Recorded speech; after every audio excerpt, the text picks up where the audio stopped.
Good morning. इस lecture में हम single phase fully controlled full wave converter के बारे में डिस्कस करेंगे। फुल वेव कन्वर्टर दो टाइप के होते हैं, एक मिड पॉइंट और centre type full wave converter, और एक होते हैं bridge type full wave converter.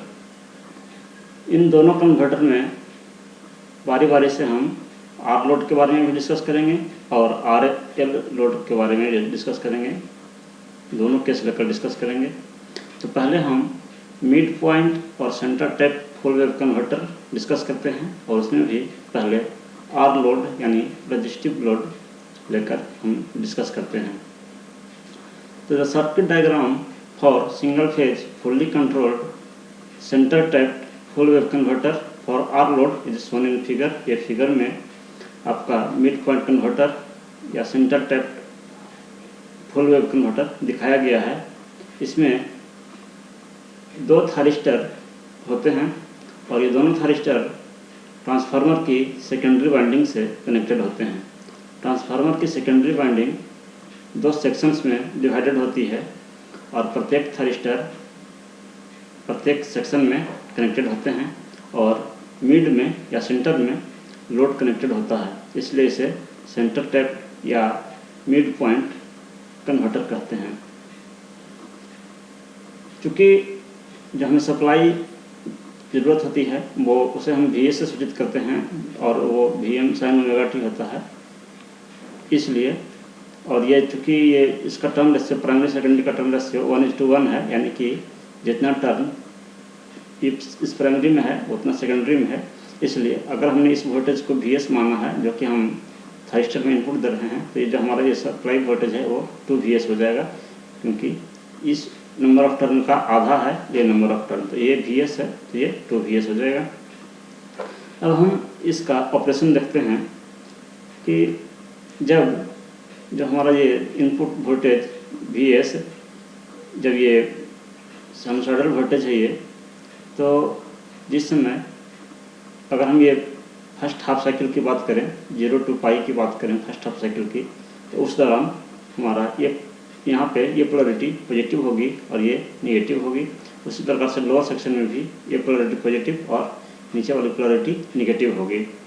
और इस कंडीशन में ये हमारा जो T1 थारिस्टर है वो फॉरवर्ड वाइस हो जाएगा और फॉरवर्ड वाइस होगा, और T2 जो है वो रिवर्स वाइस होगा, क्योंकि T1 जो है इसका एनोड पॉजिटिव से कनेक्टेड है इसलिए फॉरवर्ड वाइस होगा, और T2 का एनोड निगेटिव से कनेक्टेड है इसलिए रिवर्स वाइस हुआ। लेकिन हम थाइस्टर को जब तक टर्न ऑन नहीं करेंगे, ट्रिगर नहीं करेंगे, तब तक इसके थ्रू कोई भी करंट फ्लो नहीं होगा। तो हमने माना कि थाइस्टर को T1 को एट एंगल अल्फ़ा, जिसे हम फायरिंग एंगल कहते हैं, उस एंगल पे हमने T1 को ट्रिगर किया, तो T1 के थ्रू करंट फ्लो होना शुरू होगा अल्फ़ा के बाद से। 0 to अल्फ़ा कोई भी करंट फ्लो नहीं होगा, T1 के थ्रू कोई भी करंट फ्लो नहीं होगा, इसलिए लोड के थ्रू भी कोई भी करंट फ्लो नहीं होगा। और नतीजा कि हमें आउटपुट करंट या लोड करंट जो है वो 0 मिलेगा और आउटपुट वोल्टेज भी हमें 0 मिलेगा।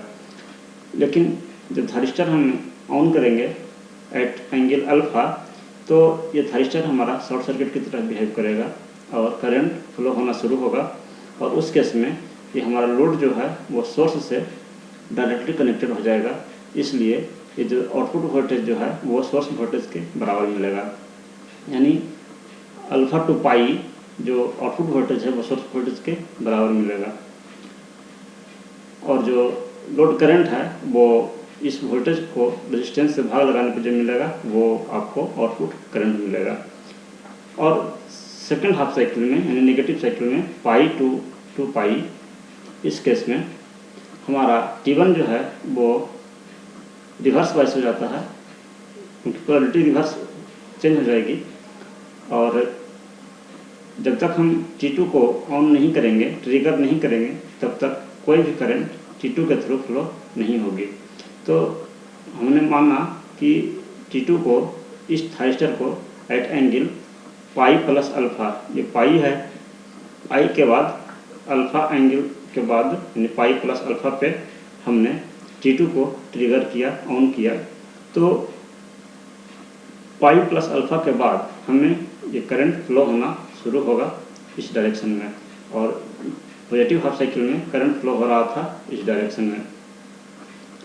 तो करंट फ्लो होना शुरू होगा और उस केस में जब ये T2 हमारा ऑन हो जाएगा तो ये शॉर्ट सर्किट की तरह बिहेव करेगा और हमारा जो लोड वोल्टेज है और सोर्स वोल्टेज है वो एक दूसरे का अपोजिट होगा और आउटपुट वोल्टेज आपको -Vs मिलेगा।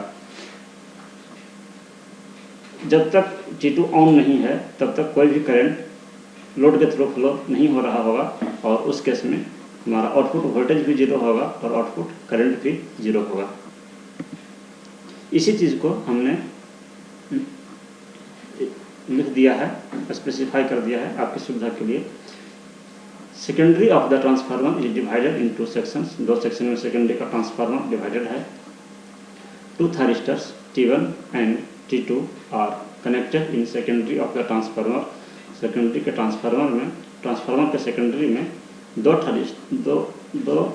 थायरिस्टर T1 और T2 कनेक्टेड हैं, 1 इन ईच सेक्शन, प्रत्येक सेक्शन में, दोनों सेक्शन में एक एक थायरिस्टर कनेक्टेड है। Load is connected at the mid point of the secondary winding के मिड पॉइंट पे लोड कनेक्टेड है। इसका operation during first half cycle कहने का मतलब है कि 0 to pi. Thyristor T1 is forward biased while T2 is reverse biased। Let the thyristor is turn on, let the thyristor T1 is turn on at angle alpha, जिसे firing angle कहते हैं। There is no current in the circuit until T1 is on। जब तक T1 on नहीं रहेगा तब तक circuit में कोई भी करंट फ्लो नहीं होगा। Load current flows through upper section of the secondary thyristor T1 and load.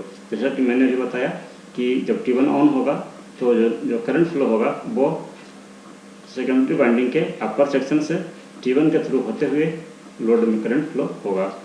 From 0 to alpha, यानी कि अल्फ़ा जिस समय T1 को टर्न ऑन किया गया उसके पहले, यानी 0 to अल्फ़ा, आउटपुट वोल्टेज जो है आपको 0 मिलेगा क्योंकि करंट फ्लो नहीं होगा। From alpha two pi output voltage आपको सोर्स वोल्टेज के बराबर मिलेगा। ड्यूरिंग सेकेंड हाफ साइकिल में, यानी नेगेटिव साइकिल में, यानी पाई टू 2 पाई, थायरिस्टर T2 जो है वो फॉरवर्ड बायस हो जाएगा जबकि T1 रिवर्स बायस होगा। Thyristor T2 is turn on at pi plus alpha पे थायरिस्टर T2 को टर्न ऑन किया गया है, टर्न ऑन करते हैं। From pi to pi plus alpha load current is 0। चूँकि पाई के बाद से हमारा T1 थायरिस्टर जो है वो रिवर्स बायस हो गया, इसलिए T1 तो काम करेगा नहीं।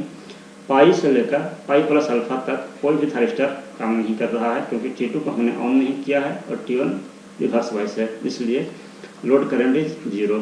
From pi plus alpha two 2 pi load current flows through lower section of the secondary thyristor T2 and load.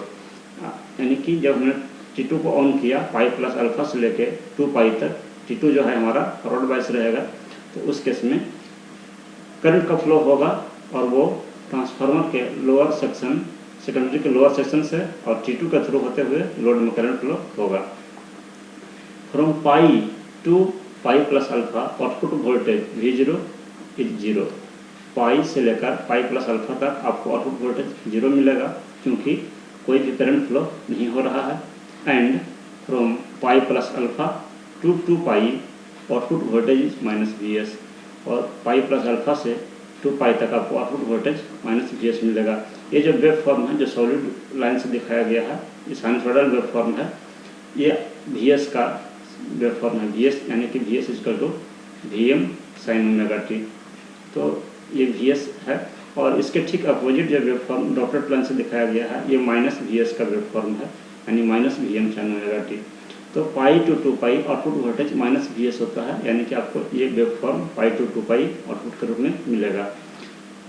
इसके बाद फिर जब एक साइकिल पूरा हो जाता है तो नेक्स्ट साइकिल में फिर से वही प्रोसेस रिपीट होता है। फिर से 2 पाई के बाद अल्फ़ा एंगल के बाद यानी 2 पाई प्लस अल्फ़ा पे T1 को फिर से ऑन करते हैं और फिर से T1 3 पाई तक ऑपरेट करेगा। तो यही प्रोसेस आपका हर साइकिल में रिपीट होता है। ये वेवफॉर्म है, ये V0 आउटपुट वोल्टेज का वेवफॉर्म है। ये 0 है, 0 से लेकर अल्फ़ा तक T1 हमारा ऑन नहीं था, इसलिए कोई भी इसके क्रॉस वोल्टेज नहीं है क्योंकि करंट फ्लो नहीं हो रहा था। इसलिए 0 से लेके अल्फ़ा तक आउटपुट करंट भी 0 है, यानी लोड के थ्रू करंट भी 0 है, और करंट 0 है तो भी आउटपुट वोल्टेज भी 0 है क्योंकि V equal to IR, I0 into R resistive load है। तो करंट 0 है तो आपका वोल्टेज भी 0 हो गया, यानी ये करंट भी 0 है, वोल्टेज भी 0 है।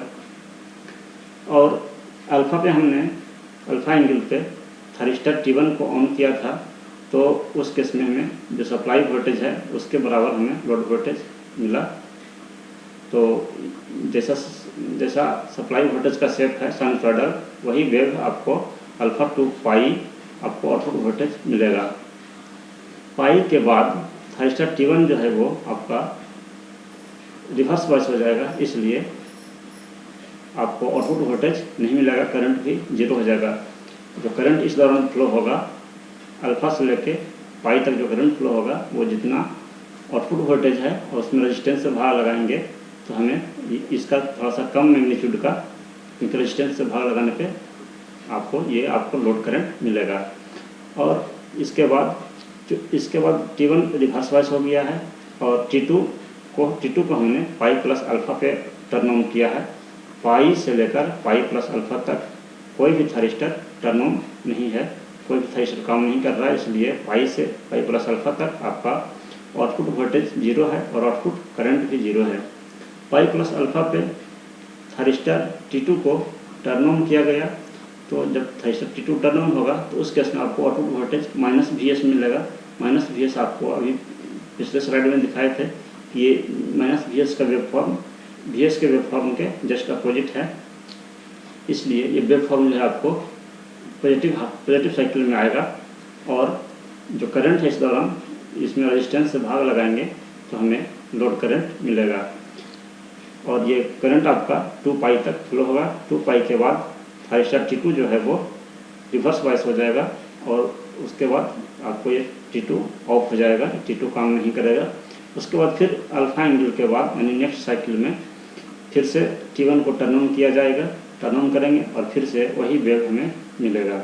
तो इस प्रकार से हम देख रहे हैं कि अल्फ़ा से लेकर पाई तक हमारा थारिस्टर T1 काम कर रहा है, और पाई प्लस अल्फ़ा से लेकर 2 पाई तक थारिस्टर T2 काम कर रहा है। फिर उसी प्रकार से नेक्स्ट साइकिल में 2 पाई प्लस अल्फ़ा से लेकर 3 पाई तक थारिस्टर T1 काम कर रहा है, और 3 पाई प्लस अल्फ़ा से 4 पाई तक थारिस्टर T2 काम कर रहा है। इसी प्रकार से कंटिन्यू होता रहेगा प्रत्येक साइकिल में। IT1 यानी थारिस्टर 1 के थ्रू जो करंट फ्लो हो रहा है उसका अगर हम वेवफॉर्म ड्रॉप करना चाहें तो थारिस्टर T1 के थ्रू जो वेवफॉर्म करंट का जो वेवफॉर्म है वो अल्फ़ा से पाई तक करंट फ्लो हो रहा है T1 के थ्रू। इसके बाद पाई से पाई प्लस अल्फ़ा तक भी नहीं फ्लो हो रहा था T1 के थ्रू नहीं फ्लो हो रहा था, और पाई प्लस अल्फ़ा से 2 पाई तक भी T1 के थ्रू, T1 रिवर्स बायस था इसलिए कोई भी करंट फ्लो नहीं हो रहा था। और 2 पाई प्लस अल्फ़ा के बाद से फिर से ये हमारा T1 फॉरवर्ड बायस था तो इसके थ्रू करंट फ्लो हो रहा था, और उसके बाद फिर ये रिवर्स बायस हो गया था।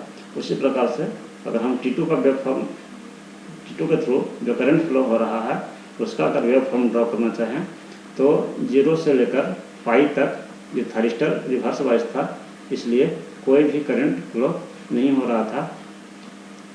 पाई से पाई प्लस अल्फ़ा तक ये थारिस्टर फॉरवर्ड बायस था लेकिन ये टर्न ऑन नहीं था, इसलिए कोई भी करंट T2 के थ्रू फ्लो नहीं हो रहा था। और पाई प्लस अल्फ़ा से लेकर 2 पाई तक इसके थ्रू करंट फ्लो, T2 के थ्रू करंट फ्लो हो रहा था। और फिर 2 पाई से लेकर 3 पाई तक फिर हमारा थारिस्टर T2 रिवर्स बायस होने के कारण इसके थ्रू करंट फ्लो नहीं होगा, और 3 पाई से लेकर 3 पाई पे हमारा थारिस्टर T1 जो है वो T2, 3 पाई पे थारिस्टर T2 फिर से फॉरवर्ड बायस होगा, लेकिन इसको टर्न ऑन किया जाएगा 3 पाई प्लस अल्फ़ा पे और करंट फ्लो होगा 3 पाई प्लस अल्फ़ा से लेके 4 पाई तक। इसी प्रकार से प्रत्येक साइकिल में ये सेम प्रोसेस रिपीट होगा। अब हम जो आउटपुट वोल्टेज हमें मिला है वेवफॉर्म, उसका अगर हम एवरेज आउटपुट वोल्टेज निकालना चाहें कि एवरेज वोल्टेज उसका क्या है, तो जितना वेवफॉर्म का टाइम पीरियड है उस टाइम पीरियड से भाग लगाते हैं। हमारा जो टाइम पीरियड है वो पाई है, क्योंकि जो आपको वोल्टेज जो मिल रहा है आउटपुट वोल्टेज वो यहाँ से लेकर ये अल्फ़ा से लेकर पाई तक और फिर पाई प्लस अल्फ़ा से लेकर 2 पाई तक, यानी एक टाइम पीरियड आपका 0 से लेकर यहाँ 0 से लेकर पाई तक आपका एक टाइम पीरियड है। क्योंकि यहाँ आप देख रहे हैं कि वेव फॉर्म जो रिपीट हो रहा है वो पाई टाइम के बाद से रिपीट हो रहा है, तो इसलिए आपका टाइम पीरियड पाई हो गया। तो एवरेज आउटपुट वोल्टेज निकालने के लिए टाइम पीरियड से भाग लगाते हैं और इंटीग्रेट करते हैं जो आउटपुट वोल्टेज है उसको। तो अल्फ़ा, चूँकि इस 0 से लेकर अल्फ़ा तक आउटपुट वोल्टेज हमारा 0 है, इसलिए 0 से अल्फ़ा तक इसको इंटीग्रेट नहीं किए हैं, और अल्फ़ा से लेकर पाई तक इसका आउटपुट वोल्टेज आ रहा है। तो अल्फ़ा से पाई तक हमने जो आउटपुट वोल्टेज है हमारा सप्लाई वोल्टेज यानी Vm sin ओमेगा टी, इसे ओमेगा टी के रिस्पेक्ट में इंटीग्रेट किए। उसके बाद ये जो Vm है कांस्टेंट है, ये बाहर आ जाएगा। साइन ओमेगा टी का integration minus cos omega T, चूँकि ओमेगा टी के रिस्पेक्ट में ही कर रहे हैं इसलिए इसमें ये कोई भी टर्म डिनोमिनेटर में नहीं आएगा। और ये लिमिट अल्फ़ा से पाई, एक बार ओमेगा टी के जगह पे पाई रखेंगे तो माइनस कॉस पाई, तो कॉस पाई का वैल्यू -1 और माइनस माइनस मिलकर ये +1 हो जाएगा, और फिर माइनस माइनस ये प्लस हो जाएगा, और ओमेगा टी के जगह पे अल्फ़ा रखेंगे तो आपको 1 प्लस कॉस अल्फ़ा, यानी आपको एवरेज आउटपुट वोल्टेज का फार्मूला निकल कर आया Vm बटा pi into 1 plus cos alpha. बहुत ही इंपॉर्टेंट फार्मूला है ये। मिड पॉइंट कन्वर्टर के लिए आर लोड के केस में एवरेज आउटपुट वोल्टेज Vm बटा pi into 1 plus cos alpha. उसी प्रकार से इसी वेवफॉर्म का अगर हम RMS आउटपुट वोल्टेज निकालना चाहें, RMS वैल्यू निकालना चाहें, तो RMS वैल्यू निकालने के लिए रूट मीन स्क्वायर वैल्यू निकालने के लिए पहले स्क्वायर करते हैं। जो हमारा आउटपुट वोल्टेज है उसको स्क्वायर करते हैं। तो आउटपुट वोल्टेज हमारा Vm sin ओमेगा टी था, इसको स्क्वायर कर दिए। उसके बाद इसका मीन निकालते हैं, मीन मीन्स एवरेज। तो एवरेज निकालने के लिए अल्फ़ा से पाई तक इंटीग्रेट किए और पाई से भाग लगाए। और अल्फ़ा से पाई इसलिए एक टाइम पीरियड से भाग लगाते हैं, और अल्फ़ा से पाई इसलिए 0 से पाई तक ये इंटीग्रेशन होना चाहिए, लेकिन चूँकि 0 से अल्फ़ा तक हमें आउटपुट वोल्टेज 0 है, इसलिए 0 जोड़ने से कोई फ़ायदा नहीं है। और फिर रूट लगाते हैं। ये रूट जो है आपको पूरे पे रूट है, यहाँ से लेकर यहाँ तक पूरे पे रूट है। तो जब इसको आप सॉल्व करेंगे तो आपको मिलेगा Vm बटा √2 पाई पाई माइनस अल्फ़ा, इसको सॉल्व करने पे प्लस हाफ साइन 2 अल्फ़ा और इसका पावर 1/2। ये आपका RMS आउटपुट वोल्टेज निकला। आउटपुट वोल्टेज का RMS वैल्यू है ये। उसके बाद अगर हम ये जानना चाहें कि हमारा थाइस्टर जो है वो कितने देर के लिए, कितने टाइम के लिए रिवर्स बायस में है, तो वो आप वेवफॉर्म से देख सकते हैं कि पाई रेडियन के लिए थाइस्टर जो है आपका रिवर्स बायस में है। पाई प्रत्येक थाइस्टर जो है वो पाई रेडियन के लिए रिवर्स बायस में है। T1 जो है वो आपको पाई से लेकर 2 पाई तक रिवर्स बायस में था, और T2 जो है वो 0 से लेकर पाई तक रिवर्स बायस में था। तो हमारा थाइस्टर जितने देर के लिए रिवर्स बायस में रहता है वो हमारा सर्किट टर्न ऑफ टाइम कहलाता है, सर्किट टर्न ऑफ टाइम। तो चूँकि ये पाई रेडियन में हम दिए हैं और ये ओमेगा टी का वैल्यू होता है, यानी कि ओमेगा टी TC1 हम लिख रहे हैं सर्किट टर्न ऑफ टाइम बताने के लिए। रेडियन में अगर बताया जाए तो पाई रेडियन के लिए दोनों थाइस्टर जो है, प्रत्येक थाइस्टर पाई रेडियन के लिए रिवर्स बायस में है। और अगर हम सेकंड में निकालना चाहें तो हमें यहाँ से ओमेगा से भाग लगाना होगा, यानी कि TC1 = TC2। दोनों थाइस्टर का टर्न ऑफ टाइम सेम है और वो pi by omega second. Circuit turn off time of thyristor is equal to pi by omega second. ये आपसे ऑब्जेक्टिव क्वेश्चन में पूछा जाता है कि थायरिस्टर कितने देर के लिए रिवर्स वॉइस है, या फिर सर्किट टर्न ऑफ टाइम क्या होगा mid point full wave converter का for R load. T1, TC1 and TC2 are circuit turn off time of each thyristor, यानी कि ये थायरिस्टर T1 का है और ये थायरिस्टर T2 का है। ईच थायरिस्टर कंडक्ट्स फॉर, ये भी पूछा जाता है आपसे एक ऑब्जेक्टिव क्वेश्चन में कि प्रत्येक थायरिस्टर जो है वो कितने देर के लिए कंडक्ट कर रहा है।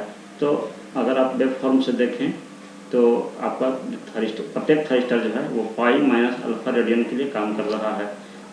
यानी कि अगर आप वेव फॉर्म देखें तो अल्फा पे हमने ऑन किया था और अल्फा से लेकर पाई तक हमारा T1 काम कर रहा था, यानी कि कितने देर के लिए काम किया तो पाई माइनस अल्फा पीरियड के लिए काम किया। उसी प्रकार से हमारा सेकंड थायरिस्टर भी पाई प्लस अल्फा से लेकर 2 पाई तक, पाई प्लस अल्फा से लेकर 2 पाई तक, यानी अगर आप ड्यूरेशन देखें तो 2 pi minus pi plus alpha, तो आपको पाई माइनस अल्फा मिलेगा। यानी कि प्रत्येक थायरिस्टर पाई माइनस अल्फा रेडियन के लिए कंडक्ट कर रहा है। यानी अगर हम इसको सेकंड में बताना चाहें तो पाई माइनस अल्फा बाई ओमेगा, क्योंकि ये ओमेगा टी का वैल्यू होता है, तो इसलिए ये जो है वो आपका पाई माइनस अल्फा बटा ओमेगा सेकंड के लिए काम कर रहा है। ये भी आपका इम्पोर्टेंट क्वेश्चन है, ऑब्जेक्टिव में पूछा जाता है। और अगर ये जानना चाहें कि पीक इन्वर्स वोल्टेज प्रत्येक थायरिस्टर का क्या है, पीक इन्वर्स वोल्टेज वो वोल्टेज होता है कि थायरिस्टर के क्रॉस रिवर्स वोल्टेज जो अप्लाई होता है वो मैक्सिमम रिवर्स वोल्टेज कितना अप्लाई हो सकता है या कितना अप्लाई हो रहा है, उसी को पीक इन्वर्स वोल्टेज या शॉर्ट में PI भी कहते हैं। तो क्योंकि हम वोल्टेज का वेव फॉर्म नहीं ड्रॉ किए हैं, लेकिन अगर आप ड्रॉ करेंगे तो पाएंगे कि जो 2VM यानी सप्लाई वोल्टेज के मैक्सिमम वैल्यू का दुगना 2VM जो है वो PI भी होगा प्रत्येक थायरिस्टर का। जहाँ VM जो है वो आपको, जैसे ये सप्लाई वोल्टेज है तो ये वैल्यू, इसका मैक्सिमम वैल्यू जो है वो VM है, लेकिन इस मैक्सिमम वैल्यू का दुगना जो है वो रिवर्स में अप्लाई होता है प्रत्येक थायरिस्टर के अक्रॉस। इसलिए पीक इन्वर्स वोल्टेज प्रत्येक थायरिस्टर का 2 × VM। अभी हम आर लोड के लिए डिस्कस कर रहे थे मिड पॉइंट कन्वर्टर को, अब हम RL लोड के लिए डिस्कस करते हैं। अब RL लोड जो है वो RL लोड भी 2 टाइप का हो सकता है, एक डिसकंटिन्यूअस कंडक्शन और दूसरा कंटिन्यूअस कंडक्शन। पहले हम डिसकंटिन्यूअस कंडक्शन देखते हैं। तो डिसकंटिन्यूअस कंडक्शन ऑपरेशन जो है बिल्कुल सेम है, और सर्किट डायग्राम जो अभी हमने आर लोड के लिए दिखाया था सर्किट डायग्राम, वही सर्किट डायग्राम आप यहाँ पर भी बनाएंगे। सिर्फ आर के जगह पे, आर लोड के जगह पे RL लोड आप लिखेंगे, बाकी सारा सर्किट डायग्राम सेम रहेगा और ऑपरेशन भी सेम ही है। थोड़ा सा चेंज है वो ये कि ड्यूरिंग फर्स्ट हाफ साइकिल यानी 0 से पाई तक जो है वो आपका थायरिस्टर T1 जो है वो फॉरवर्ड बायस है, और एट एंगल अल्फा पे थायरिस्टर T1 को टर्न ऑन किया गया।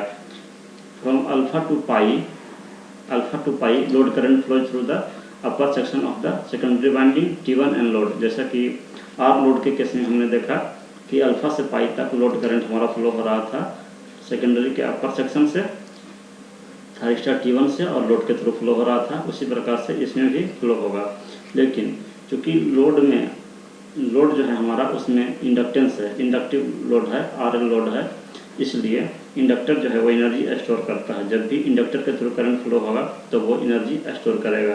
तो जितने देर के लिए T1 ऑपरेट कर रहा है या लोड के थ्रू करंट फ्लो हो रहा है तो इंडक्टर जो है हमारा एनर्जी स्टोर करेगा।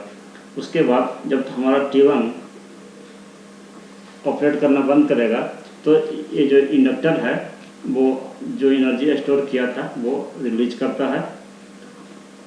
Inductor stores energy in this cycle, यानी कि अल्फा से पाई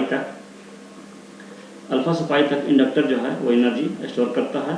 और इस केस में आपको output voltage V0 = VS, output voltage आपको अल्फा से पाई तक सोर्स वोल्टेज के बराबर आपको आउटपुट वोल्टेज मिलेगा।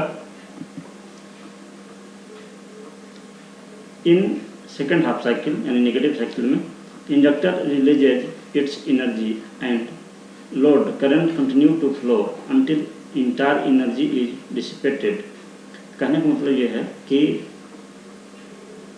जब अल्फा से लेकर पाई तक सोर्स के द्वारा करंट फ्लो हो रहा था इंडक्टर के थ्रू और इंडक्टर ने एनर्जी स्टोर किया।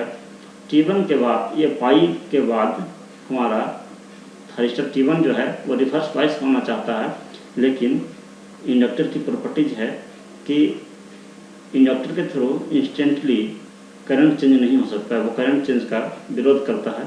इसलिए इंडक्टर क्या करेगा, जो उसने एनर्जी स्टोर किया है वो एनर्जी अब वो कंटिन्यू करंट फ्लो करा के और वो जो है वो एनर्जी अपना रिलीज करेगा।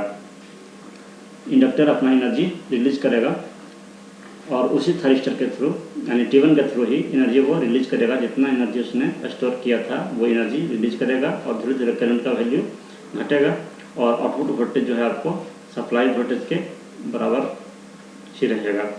और जब तक एनर्जी आपका पूरा डिसिपेट नहीं हो जाता है तब तक करंट जो है वो स्टॉप नहीं होगा। आर लोड के केस में हमने देखा था कि करंट हमारा पाई पे स्टॉप हो गया था, लेकिन आर एल लोड के केस में और डिसकंटिन्यूस लोड के केस में, डिसकंटिन्यूस कनेक्शन के केस में जो करंट है वो कंटिन्यू फ्लो करता रहेगा जब तक एनर्जी इंडक्टर का कंप्लीटली पूरा समाप्त नहीं हो जाता है। और अगर हमने मान लिया कि इसका एनर्जी जो है समाप्त हुआ एट एंगल बीटा, बीटा को बोलते हैं extinction angle. Extinction angle beta angle पे जो है इंडक्टर का एनर्जी समाप्त हो गया तो यहाँ पे करंट का वैल्यू आपका 0 हो जाएगा। और चूँकि T1 अब रिवर्स बस हो जाएगा, ऑलरेडी वो रिवर्स बस में था, लेकिन इंडक्टर के कारण, इंडक्टर की एनर्जी रिलीज होने के कारण वो ऑपरेट कर रहा था, वो फॉरवर्ड बस में हो ये काम कर रहा था। तो और डिसकंटिन्यूअस कंडक्शन जो है वो उस केस में आपका जो बीटा का वैल्यू है वो पाई प्लस अल्फा से कम ही होता है, पाई प्लस अल्फा से कम होता है। यानी कि पाई प्लस अल्फा पे हम दूसरे थर्स्टर को टर्न ऑन करते हैं, T2 को टर्न ऑन करते हैं, तो उसको टर्न ऑन करने के पहले ही इंडक्टर की एनर्जी समाप्त हो जाती है, यानी करंट का वैल्यू पहले ही 0 हो जाता है और बीच में कुछ पीरियड के लिए आपका करंट का वैल्यू डिसकंटिन्यू हो जाता है। इसलिए इसे डिसकंटिन्यूअस कंडक्शन कहते हैं। तो डिसकंटिन्यूअस कंडक्शन होने के लिए ये भी एक इम्पॉर्टेंट कंडीशन है कि बीटा का वैल्यू जो है वो पाई प्लस अल्फा से कम होना चाहिए। From pi to beta, pi to beta आगे हम फॉर्म में देखेंगे सब कुछ। फ्रॉम पाई टू बीटा आपका आउटपुट वोल्टेज जो है वो सोर्स वोल्टेज के बराबर वो कंटिन्यू रहेगा, जो कि आपका अल्फा से पाई तक भी था। उसके बाद फिर बीटा से लेकर पाई प्लस अल्फा तक, beta to pi plus alpha output voltage और आउटपुट करंट दोनों 0 रहेंगे, क्योंकि beta to pi plus alpha, beta to pi plus alpha आपका इंडक्टर की एनर्जी बीटा पर समाप्त हो गई है और T2 को पाई प्लस अल्फा पे ऑन कर रहे हैं। तो इस पीरियड में न तो T1 ऑन है न T2 ऑन है, इसलिए कोई भी करंट फ्लो नहीं हो रहा है, आउटपुट वोल्टेज भी 0 और आउटपुट करंट भी 0। यानी अगर हम इसको इस प्रकार से दिखाएं कि अगर ये आपका अल्फ़ा है, ये अगर पाई है, ये पाई है, ये अल्फ़ा है और ये अगर पाई प्लस अल्फ़ा है, तो T2 को हम यहाँ पे ऑन कर रहे हैं और T1 को हमने यहाँ पे ऑन किया था, लेकिन ये करंट जो है पाई से ज़्यादा चला लेकिन पाई प्लस अल्फा से कम पे समाप्त हो गया। इसलिए इस एंगल को हम बीटा कर रहे हैं और बीटा से लेकर पाई प्लस अल्फा तक कोई भी करंट फ्लो नहीं करेगा, क्योंकि करंट का वैल्यू हमारा यहाँ पे 0 हो गया, लेकिन पाई से ज़्यादा हो जाएगा, क्योंकि इंडक्टर अपना एनर्जी रिलीज करेगा, लेकिन वो एनर्जी पाई प्लस अल्फा से पहले समाप्त होगा, क्योंकि हम डिसकंटिन्यूअस कंडक्शन की बात कर रहे हैं। T2 is turn on at pi plus alpha. अब पाई प्लस अल्फा पे T2 को टर्न ऑन करेंगे from pi plus alpha to 2 पाई। अब पाई प्लस अल्फा से लेकर 2 पाई तक load current flows through lower section and T2, यानी कि पाई प्लस अल्फा से लेकर 2 पाई तक तो हमारा T2 ऑन रहेगा। T2 के थ्रू करंट फ्लो होगा लोअर सेक्शन, सेकेंडरी का जो लोअर सेक्शन है उसके थ्रू और लोड के थ्रू और T2 के थ्रू करंट फ्लो होगा और आपको आउटपुट वोल्टेज जो है वो -Vs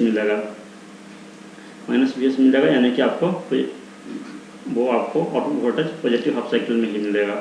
आफ्टर 2 पाई के बाद inductor again releases energy stored during second half cycle, यानी कि जब T2 जब हमारा ऑन था पाई प्लस अल्फा से लेकर 2 पाई तक, थारिस्टर T2 टर्न ऑन था तो और वो लोड के थ्रू करंट फ्लो करा रहा था, तो उस दौरान भी इंडक्टर ने एनर्जी स्टोर किया पाई प्लस अल्फा से 2 पाई तक।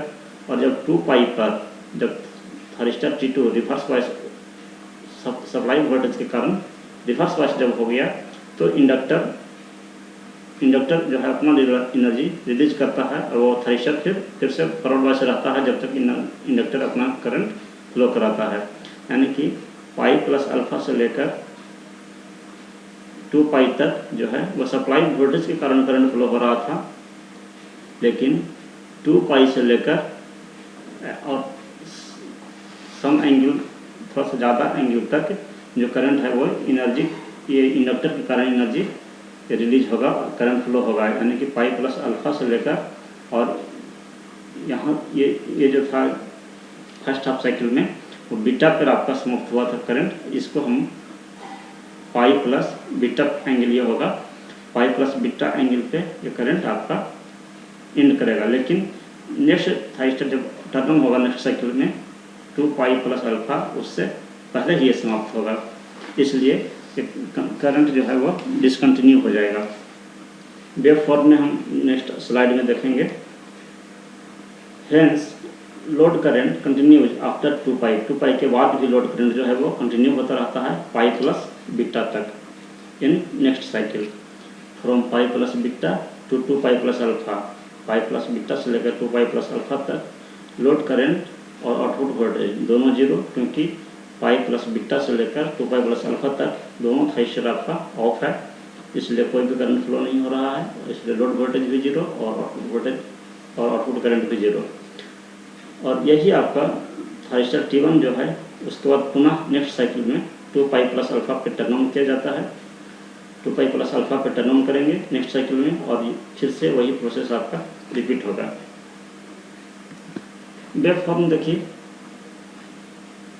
आउटपुट वोल्टेज जो है वो ये एंगल आपका अल्फा है यहाँ पे और ये पाई है, तो अल्फा से लेकर पाई तक आपका थारिस्टर T1 जो है वो फॉरवर्ड वाइज था, तो इसके थ्रू करंट फ्लो हो रहा था अल्फा से लेकर पाई तक। उसके बाद और इस दौरान इंडक्टर ने अपना एनर्जी स्टोर किया, तो आउटपुट वोल्टेज आपको सोर्स वोल्टेज के बराबर ही मिला। लेकिन जब थारिस्टर T1 रिवर्स वाइस हो जाएगा एट एंगल पाई एंगल पे, थारिस्टर T1 जो है सोर्स वोल्टेज के कारण रिवर्स वाइस हो जाएगा, तो वो करंट सोर्स के थ्रू करंट फ्लो नहीं होगा, लेकिन इंडक्टर के थ्रू जो करंट फ्लो हो रहा था वो अचानक बंद नहीं हो सकता है, वो करंट चेंज का विरोध करता है, इसलिए वो इंडक्टर जो है जो एनर्जी स्टोर किया था वो एनर्जी वो अब धीरे धीरे वो करंट डिक्रीज करेगा और वो अपना एनर्जी रिलीज करेगा। तो हमने ये माना कि ये इंडक्टर जो है वो अपना एनर्जी रिलीज किया एट एंगल बीटा तक करंट का फ्लो कंटिन्यू रहेगा और आउटपुट वोल्टेज बीटा तक जो है वो सप्लाई वोल्टेज के बराबर रहेगा। जब तक इंडक्टर एनर्जी स्टोर कर रहा था करंट का वैल्यू बढ़ता जा रहा था और उसको जब ये एनर्जी रिलीज करेगा तो करंट का वैल्यू घटना शुरू होगा और ये घटते घटते एट एंगल बीटा एंगल पे हमने माना कि ये करंट जीरो हो गया। बीटा एंगल पे करंट जीरो होने के बाद थारिस्टर T2 को टर्न ऑन किया गया है पाई प्लस अल्फा पे, थारिस्टर T2 को टर्न ऑन किया गया है पाई प्लस अल्फा पे, लेकिन जो T1 का जो करंट था, T1 के थ्रू जो करंट था वो बीटा एंगल पे ही इंड कर गया। तो बीटा से लेकर पाई प्लस अल्फा तक ये करंट डिसकंटिन्यू हो गया, ये करंट जीरो है, इसलिए इसको डिसकंटिन्यूअस कंडक्शन कहते हैं। और डिसकंटिन्यूअस कंडक्शन होने के लिए बीटा का वैल्यू पाई प्लस अल्फा से कम होना चाहिए। अगर ये करंट यहाँ तक आ जाए तो करंट कंटिन्यूअस कंडक्शन हो जाएगा, इसलिए इसको डिसकंटिन्यूअस कंडक्शन कहते हैं, क्योंकि बीटा का जो वैल्यू है वो पाई प्लस अल्फा से पहले ही है। उसी प्रकार से फिर T2 को पाई प्लस अल्फा पे टर्न ऑन किया गया। करंट का फ्लो जब तक T2 फॉरवर्ड बायस है, सप्लाई वोल्टेज के कारण करंट का वैल्यू बढ़ता रहेगा और 2 पाई के बाद से इंडक्टर अपना एनर्जी रिलीज करेगा और at angle pi plus beta, यहाँ तक बीटा था, यहाँ से यहाँ पाई एंगल हुआ तो पाई प्लस बीटा हो गया। तो पाई प्लस बीटा पे फिर इंडक्टर का एनर्जी समाप्त हो जाएगा और करंट का वैल्यू फिर यहाँ पे जीरो होगा। यहाँ ध्यान देने वाली बात है कि जो आर लोड था, रेजिस्टिव लोड था, उस केस में करंट हमारा पाई तक फ्लो हो रहा था, लेकिन आरएल लोड और डिसकंटिन्यूअस लोड में ये थोड़ा सा आगे तक करंट फ्लो हो रहा है, जिसे बीटा कह रहे हैं। उसी प्रकार से यहाँ आर लोड में 2 पाई तक फ्लो हो रहा था, लेकिन आरएल लोड में 2 पाई से थोड़ा सा आगे, यानी पाई प्लस बीटा। बीटा का वैल्यू यहाँ से लेकर यहाँ तक बीटा है, ये डिस्टेंस बीटा है यहाँ से यहाँ, तो उसमें पाई ऐड करके आपको पाई प्लस बीटा यहाँ पे मिलेगा। तो पाई प्लस बीटा तक आपको करंट का फ्लो होता रहेगा। उसके बाद पाई प्लस बीटा से लेकर ये है 2 pi plus alpha. 2 pi plus alpha है ये एंगल, जहाँ पे T1 को फिर से टर्न ऑन किया जाएगा। तो पाई प्लस बीटा से लेकर 2 पाई प्लस अल्फा तक कोई भी करंट फ्लो नहीं होगा, करंट का वैल्यू जीरो रहेगा, क्योंकि इंडक्टर का एनर्जी यहाँ तक समाप्त हो चुका था और उसके बाद T1 टर्न ऑन है नहीं, T2 रिवर्स बायस है, इसलिए ये करंट का वैल्यू जीरो रहेगा। फिर से यहाँ पे T1 को टर्न ऑन किया जाएगा और फिर से सेम प्रोसेस रिपीट होगा अगले साइकिल में भी। और ये जो आप स्टार्टिंग में ये करंट देख रहे हैं, ये वो करंट है कि जैसे कि अगर हम एक साइकिल की बात करें तो एक साइकिल 2 पाई के बाद अगर हम एक साइकिल की बात करें तो 2 पाई के बाद जो इंडक्टर करंट अपना रिलीज कर रहा है, वो करंट वही एक करंट है आता हुआ आपको दिख रहा है, क्योंकि हम एक साइकिल कहीं से कहीं तक ले सकते हैं। इसलिए अगर हम ये माने कि T1 को जब अल्फा पे ऑन किए थे, तो ऑन करने के पहले अगर T2 अगर कंडक्ट कर रहा था तो वो T2 का करंट आपको यहाँ तक आएगा, उसके बाद फिर ये डिसकंटिन्यू होगा, जैसा कि इस केस में हो रहा है यहाँ पे कि 2 पाई के बाद तक ये करंट फ्लो हो रहा है, उसके बाद ये डिसकंटिन्यू हो रहा है, फिर T1 ऑन हो रहा है। ठीक उसी प्रकार से ये T1 को ऑन करने के पहले T2 ऑन रहा होगा, तो वो उसका जो करंट है, इंडक्टर के द्वारा जो रिलीज किया गया करंट है, वो यहाँ तक आ रहा है, उसके बाद ये डिसकंटिन्यू हो रहा है। अगर हम देखें कि थारिस्टर T1 के थ्रू करंट जो फ्लो हो रहा है, उसका वेव फॉर्म ड्रॉ करना चाहें तो अल्फा से लेकर बीटा तक T1 के थ्रू करंट फ्लो हो रहा था। उसके बाद फिर T1 के थ्रू 2 पाई प्लस अल्फा से लेकर पाई प्लस बीटा तक करंट फ्लो हुआ। उसके बाद इसी प्रकार से प्रत्येक साइकिल में फ्लो हो रहा है, यानी कि कितने देर के लिए T1 के थ्रू करंट फ्लो हो रहा है, तो बीटा माइनस अल्फा, यहाँ बीटा है और यहाँ अल्फा है, बीटा माइनस अल्फा के लिए T1 के थ्रू करंट फ्लो हो रहा है। उसी प्रकार से अगर T2 के थ्रू देखें तो T2 के थ्रू जो करंट फ्लो हो रहा है वो पाई प्लस अल्फा से फ्लो होना शुरू हुआ और पाई प्लस बीटा, ये जो है वो पाई प्लस बीटा है, पाई प्लस बीटा तक करंट फ्लो हुआ। उसके बाद फिर 2 पाई प्लस अल्फा पर T1 ऑन किया गया था और फिर T1 फ्लो हो रहा था 2 पाई प्लस अल्फा से, और T2 जो है उसके थ्रू करंट फ्लो होगा फिर नेक्स्ट साइकिल में वो 3 पाई प्लस अल्फा से लेकर 2 पाई प्लस बीटा तक, ये बीटा है और ये 4 पाई प्लस अल्फा ये वाला है। ठीक है, तो इस प्रकार से हम देख रहे हैं कि जो हमारा T2 भी है वो भी बीटा माइनस अल्फा पीरियड के लिए कंडक्ट कर रहा है, क्योंकि ये जो है हमारा पाई प्लस बीटा है और ये है पाई प्लस अल्फा, तो दोनों का डिफरेंस हो जाएगा बीटा माइनस अल्फा। तो थारिस्टर T1 भी बीटा माइनस अल्फा पीरियड के लिए काम कर रहा था, यहाँ से यहाँ तक कंडक्ट कर रहा था, और हमारा T2 भी है वो बीटा माइनस अल्फा पीरियड के लिए कंडक्ट कर रहा है। जो आउटपुट वोल्टेज का वेव फॉर्म हमें मिला उसका अगर हम एवरेज वैल्यू निकालना चाहें तो टाइम पीरियड भी अगर उस वेव फॉर्म का आप देखें तो पाई रेडियन ही है, तो टाइम पीरियड से भाग लगाएंगे, इंटीग्रेट करेंगे, अल्फा से लेकर बीटा तक करंट फ्लो हो रहा था, तो अल्फा से बीटा, और जो सप्लाई वोल्टेज है आउटपुट वोल्टेज का वेव फॉर्म है Vm sin omega T into D omega T के रिस्पेक्ट में। तो Vm कांस्टेंट है, बाहर आ जाएगा, साइन ओमेगा टी का integration minus cos omega T, और लिमिट रहेगा अल्फा से बीटा। एक बार बीटा रखेंगे तो माइनस कॉस बीटा हो जाएगा, और जब अल्फा रखेंगे तो कॉस अल्फा हो जाएगा। आपको आउटपुट वोल्टेज का ये इक्वेशन मिला RL लोड के लिए Vm बटा pi into cos alpha minus cos beta, जहाँ अल्फा है फायरिंग एंगल, बीटा है एक्सटिंक्शन एंगल।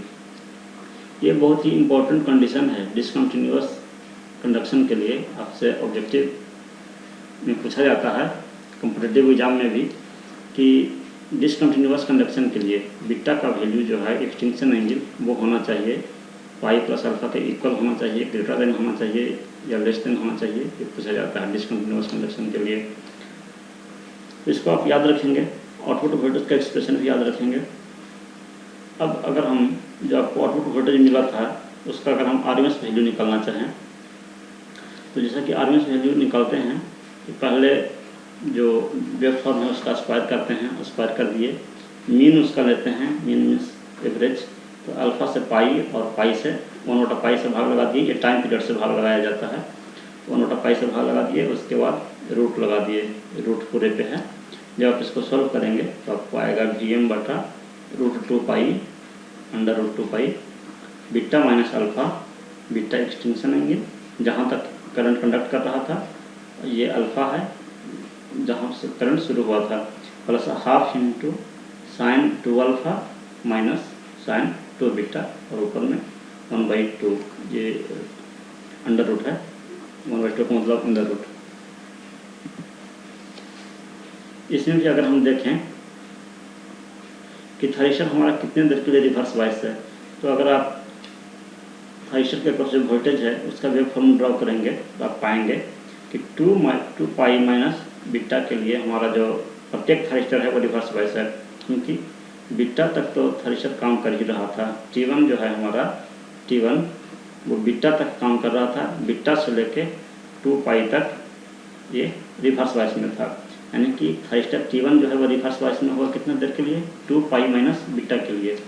तो प्रत्येक थारिस्टर, दोनों थारिस्टर जो है वो 2 पाई माइनस बीटा रेडियन के लिए रिवर्स वाइस में रहेगा। तो यही आपका सर्किट टर्न ऑफ टाइम कहलाता है। तो ये भी आपसे एग्जाम में पूछा जाता है कि थारिस्टर कितने देर के लिए रिवर्स वाइस में है, या सर्किट टर्न ऑफ टाइम क्या है। तो सर्किट टर्न ऑफ टाइम अगर सेकंड में देना चाहें, सेकंड में तो 2 पाई माइनस बीटा बटा ओमेगा, ओमेगा से भाग लगाएंगे क्योंकि ओमेगा टी का वैल्यू होता है रेडियन में, और अगर रेडियन में पूछा जाए तो 2 पाई माइनस बीटा, जहाँ बीटा है एक्सटिंक्शन एंगल। और ये जानना चाहें कि प्रत्येक थारिस्टर कितने देर के लिए कंडक्ट कर रहा है, तो अभी हम देखे थे कि बीटा माइनस अल्फा रेडियन के लिए प्रत्येक थारिस्टर कंडक्ट कर रहा था। तो इस thyristor conduct for beta minus alpha radian, ये भी बहुत इंपॉर्टेंट है। और अगर सेकंड में अगर बताना चाहें इसको तो beta minus alpha by omega, omega से भाग लगाएंगे क्योंकि ओमेगा टी का वैल्यू ये होता है रेडियन में। तो इसलिए आपका प्रत्येक थारिस्टर का कंडक्टिंग टाइम निकला beta minus alpha by omega second. अब नेक्स्ट केस है इसी में RL लोड में ही कंटिन्यूअस कंडक्शन का, RL load with continuous conduction, continuous conduction यानी कि जो हमारा इंडक्टर जो करंट रिलीज कर रहा था वो बीच में ही समाप्त हो गया था। अगर वो इंडक्टेंस का वैल्यू इतना हो कि वो करंट कंटिन्यू करता रहे तो जब तक नेक्स्ट थ्रिस्टर को टर्न ऑन नहीं किया जाए तब तक अगर करंट फ्लो करा रहा है तो उस केस को कहेंगे कंटिन्यूअस कंडक्शन। और वो होने के लिए बीटा का वैल्यू जो है वो पाई प्लस अल्फा से ज़्यादा होना चाहिए। बीटा का वैल्यू पाई प्लस अल्फा से ज़्यादा होना चाहिए कंटिन्यूअस कंडक्शन के लिए, क्योंकि पाई प्लस अल्फा पे नेक्स्ट थ्रिस्टर को टर्न ऑन किया जाएगा और अगर बीटा का वैल्यू उससे ज़्यादा है तो करंट हमारा कंटिन्यू रहेगा। From alpha to pi shortcut में लिखे हैं, ज़्यादा डिटेल में नहीं लिखे हैं इसको। From alpha to pi inductor stores energy. Alpha से पाई जो है वो T1 ऑपरेट करता है, तो T1 जब ऑपरेट करता है तो लोड में चूँकि इंडक्टेंस है तो इंडक्टेंस जो है वो एनर्जी स्टोर करेगा और पाई से लेकर पाई प्लस अल्फा तक वो रिलीज करेगा। पाई से लेकर पाई प्लस अल्फा तक, पाई प्लस अल्फा पे नेक्स्ट थ्रिस्टर को टर्न ऑन किया गया, यानी जब तक नेक्स्ट थ्रिस्टर को टर्न ऑन नहीं किया जाएगा तब तक ये रिलीज करता रहेगा। इंडक्टेंस का वैल्यू पे डिपेंड करता है। Energy is release through T1 के थ्रू, यानी T1 जो है हमारा वो पाई प्लस अल्फा तक कंडक्ट करता रहेगा। Hence current continues to flow from alpha to pi plus alpha, यानी करंट जो है हमारा अल्फा से लेकर पाई प्लस अल्फा तक कंटिन्यू फ्लो होता रहेगा थ्रू T1 के through. At pi plus alpha पे जो है वो थ्रिस्टर T2 को ट्रिगर करेंगे एंड करंट उसके बाद करंट जो है वो T2 के थ्रू फ्लो होगा, तब तक फ्लो होगा जब तक कि फिर T1 को ट्रिगर नहीं किया जाता है। अगर वेव फॉर्म देखें, आउटपुट वोल्टेज का वेव फॉर्म देखिए। अल्फा यानी फायरिंग एंगल पे थ्रिस्टर T1 को टर्न ऑन किया गया तो सोर्स वोल्टेज के कारण जो करंट है वो करंट सोर्स वोल्टेज के कारण पाई तक करंट फ्लो हो रहा था सोर्स के कारण। जब सोर्स करंट फ्लो कराना बंद कर दिया तो इंडक्टर ने जो एनर्जी स्टोर किया वो रिलीज करेगा और इंडक्टेंस का वैल्यू हाई होने के कारण ये जो करंट है वो कंटिन्यू फ्लो होता रहेगा जब तक नेक्स्ट थ्रिस्टर टर्न ऑन नहीं होता है। नेक्स्ट थ्रिस्टर जब टर्न ऑन होगा तब तक ये करंट का वैल्यू फ्लो होता रहेगा और T1 भी ऑन रहेगा, यानी कि T1 जो है हमारा वो यहाँ अल्फा से लेकर पाई प्लस अल्फा तक कंडक्ट करता रहेगा, करंट कंटिन्यू रहेगा। जबकि डिसकंटिन्यूअस केस में हमने देखा था कि ये करंट का वैल्यू बीच में ही समाप्त हो गया था और उसके बाद करंट का वैल्यू 0 हो गया था, इसलिए उसे डिसकंटिन्यूअस कंडक्शन कहा गया। और कंटिन्यूअस कंडक्शन के लिए जो बीटा का वैल्यू है वो पाई प्लस अल्फा से ज़्यादा होता है, इसलिए जैसे ही पाई प्लस अल्फा तक पहुँचेगा फिर से वो T2 ऑन हो जाएगा और करंट कंटिन्यू फ्लो होता रहेगा। तो और इस दौरान अल्फा से लेकर पाई प्लस अल्फा तक जो आउटपुट वोल्टेज है वो सोर्स वोल्टेज के बराबर मिलेगा, यानी कि जो आपका सोर्स वोल्टेज है वही आपको लोड वोल्टेज मिलेगा। पाई प्लस अल्फा पे T2 थ्रिस्टर को ऑन किया गया और T2 के थ्रू करंट फ्लो होगा और जब तक यानी 2 पाई तक सप्लाई के कारण आपका करंट फ्लो होता रहेगा और इंडक्टर एनर्जी स्टोर करता रहेगा 2 पाई तक। उसके बाद 2 पाई के बाद इंडक्टर जो है वो सप्लाई के थ्रू करंट फ्लो नहीं होगा क्योंकि सप्लाई के कारण रिवर्स वाइस हो गया, लेकिन ये इंडक्टर के कारण फॉरवर्ड वाइस रहेगा और इंडक्टर जो है अपना एनर्जी T2 के थ्रू ही रिलीज करेगा जब तक T1 को टर्न ऑन नहीं किया जाता है, यानी कि 2 पाई प्लस अल्फा तक ये करंट अब धीरे धीरे डिक्रीज होगा और ये 2 पाई प्लस अल्फा तक ये करंट फ्लो होता रहेगा और 2 पाई प्लस अल्फा के बाद से फिर से T1 को ऑन किया जाएगा और इसी प्रकार से प्रत्येक साइकिल में करंट का वैल्यू ये कंटिन्यू चलता रहेगा, बीच में कहीं भी डिसकंटिन्यू नहीं होगा। और जब तक थ्रिस्टर ऑन है तब तक आपको आउटपुट वोल्टेज भी सोर्स वोल्टेज के बराबर मिलेगा और इस पाई प्लस अल्फा से लेकर 2 पाई प्लस अल्फा तक माइनस VS मिलेगा। अगर हम ये देखना चाहें तो थ्रिस्टर T1 के थ्रू जो करंट है वो कहाँ से कहाँ तक फ्लो हो रहा था, यानी T1 कब से कब ऑन था, तो थारिस्टर अल्फ़ा एंगल पे ऑन हुआ था, अल्फ़ा एंगल पे ऑन हुआ था और पाई प्लस अल्फ़ा तक ऑन रहा, पाई प्लस अल्फ़ा तक ऑन रहा। यानी कि थारिस्टर कितने देर के लिए कंडक्ट किया, तो पाई प्लस अल्फ़ा माइनस अल्फ़ा, यानी कि पाई रेडियन के लिए थारिस्टर T1 जो है वो कंडक्ट किया। उसी प्रकार से फिर ये रिवर्स वाइस हो गया, पाई प्लस अल्फ़ा के बाद पाई प्लस अल्फ़ा से लेकर 2 पाई तक जो है ये आपको रिवर्स वाइस हो गया, और 2 पाई के बाद से फिर से फॉरवर्ड वाइस हो गया हुआ है, लेकिन वो ऑन नहीं, वो ट्रिगर्ड नहीं था, ऑन नहीं था। यानी पाई प्लस अल्फ़ा से लेकर 2 पाई तक ये रिवर्स वाइस है, और अल्फ़ा से लेकर पाई प्लस अल्फ़ा तक ये फॉरवर्ड वाइस है। फॉरवर्ड वाइस मीन्स ये कंडक्ट कर रहा है, ऑन है ये। और उसी प्रकार से फिर नेक्स्ट साइकिल में 2 पाई प्लस अल्फ़ा से लेकर 3 पाई प्लस अल्फ़ा तक करंट फ्लो होगा T1 के थ्रू, यानी पाई रेडियन के लिए, पाई रेडियन के लिए फिर से करंट फ्लो होगा। जबकि T2 के थ्रू जो करंट फ्लो होगा वो आपको T2 पाई प्लस अल्फ़ा से पे ऑन होगा और 2 पाई प्लस अल्फ़ा तक ये करंट फ्लो कराएगा, यानी ये भी आपको पाई रेडियन के लिए करंट फ्लो कराएगा।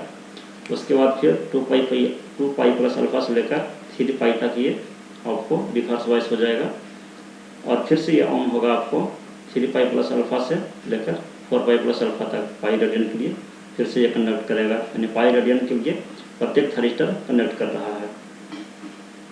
ये जो इनिशियल में शुरू में ये वेव दिख रहा है, ये वो वेव है कि T1 को जब ऑन किया गया तो T1 को ऑन करने के पहले T2 ऑफ, जब T1 हमारा ऑन नहीं था, ऑफ था, तो उसके पहले T2 ऑफ ऑन रहा होगा। तो इसलिए उसका जो वेव फॉर्म है, जो जैसे कि ये आपका 2 पाई के बाद से ये वेव फॉर्म इधर मिल रहा है, यही वाला वेव फॉर्म आपको आता हुआ दिखेगा इधर से, क्योंकि हम कहीं से भी अगर एक साइकिल के लिए उठाएंगे तो हमको ये इसके पहले जो थारिस्टर ऑन था उसका करंट आपको आता हुआ दिखेगा। तो वो T2 का करंट ये दिख रहा है 0 से लेकर अल्फ़ा तक, क्योंकि इसके पहले अल्फ़ा यानी T1 को ऑन करने से पहले T2 हमारा ऑन था, ये T2 कनेक्ट कर रहा है।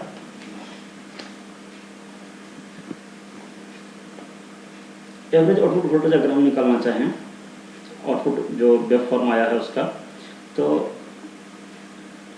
टाइम पीरियड जो है वो पाई है, पाई रेडियन के लिए एक साइकिल जो है वो पाई रेडियन का है, और कंडक्शन जो करंट जो फ्लो कर रहा है वो अल्फ़ा से लेकर पाई प्लस अल्फ़ा तक एक साइकिल के लिए हम ले रहे हैं, और सप्लाई वोल्टेज जो है वो Vm sin omega T D omega T, और जब हम इसको इंटीग्रेट करेंगे तो sin ओमेगा टी का integration minus cos omega T alpha से लेकर पाई प्लस अल्फ़ा, और Vm कॉन्स्टेंट है ये बाहर आ जाएगा।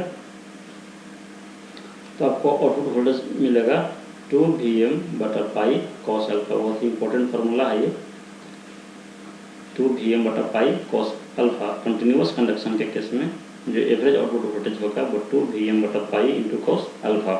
अल्फ़ा क्या है, अल्फ़ा फायरिंग एंगल है। उसी प्रकार से उस वेव फॉर्म का अगर हम आरएमएस वैल्यू निकालना चाहें, वेव फॉर्म आपका है वो अल्फ़ा से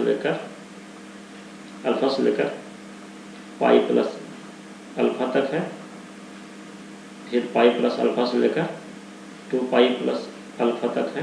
तो इसका एवरेज वैल्यू आपको हो गया 2Vm बटा पाई कॉस अल्फ़ा, और आरएमएस वैल्यू जो है वो जब आप इसको सॉल्व करेंगे, आरएमएस में पहले स्क्वायर कर लिए, जिसका मीन ले लिए, मीन मीन्स एवरेज अल्फ़ा से लेकर पाई प्लस अल्फ़ा तक, और फिर अंडर रूट, तो आपको ये जो मिलेगा वो इसका वैल्यू सॉल्व करने पे आपको Vm/√2 आएगा, Vm/√2।